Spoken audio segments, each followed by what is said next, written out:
రాంబాబు అన్న, నాదొక ఉచిత సలహా. ఎంత చెడ్డా నేను వైఎస్ఆర్సీపీకి ఉచిత సలహాదారుని కాబట్టి ఈ సలహా ఇవ్వాల్సి వస్తుంది. మనసులో పెట్టుకో, ఎవరు చెప్పకు. ఆ? ఆ, ఈ వారం రోజులు కొంచెం రెస్ట్ తీసుకో కొంచెం. ఎందుకంటున్నానంటే వెంటనే ఈ ఊపులో ఇంకా తగ్గేదేలే అని చెప్పేసి అటు ఇటు చెయ్యి ఊపుకుంటూ మళ్ళీ ప్రెస్ మీట్ పెట్టావనుకో, నోటి దూల వల్ల కొన్ని ప్రమాదాలు జరిగే పరిస్థితి ఉంది. ఏదైనా నోటి దూల వల్ల ఏదో ఒకటి పుసుకుని అనేసావనుకో, మళ్ళా ఈ పోలీసులు మళ్ళా తీసుకెళ్ళిపోయి మళ్ళా చీకటి గదిలో చిత్తకొట్టుడు అనే వ్యవహారాలు ఏమైనా చేశారనుకో, అసలే ఒళ్ళు పులిసిపోయిందన్న. వెంటనే అంటే ఆ బాడీ తట్టుకోలేదు. ఏమంటావు రాంబాబు అన్న? కొంచెం రెస్ట్ తీసుకొనేసి కొంచెం గ్యాప్ ఇవ్వు. ప్రెస్ మీట్లు ఎక్కడికి పోవు. ఎంతసేపు ప్రెస్ మీట్ పెట్టడం? ప్రెస్ మీట్ పెట్టి ఏం వాగుతావు? అదే వాగుతావు.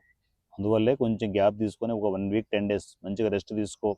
ఇంట్లో ఇడ్లీలు పూరీలు ఇలాంటివన్నీ వేయించేసుకునేసి మంచిగా తిని కొంచెం కండ పెంచు. వీలైతే 6 ప్యాక్ పెంచు.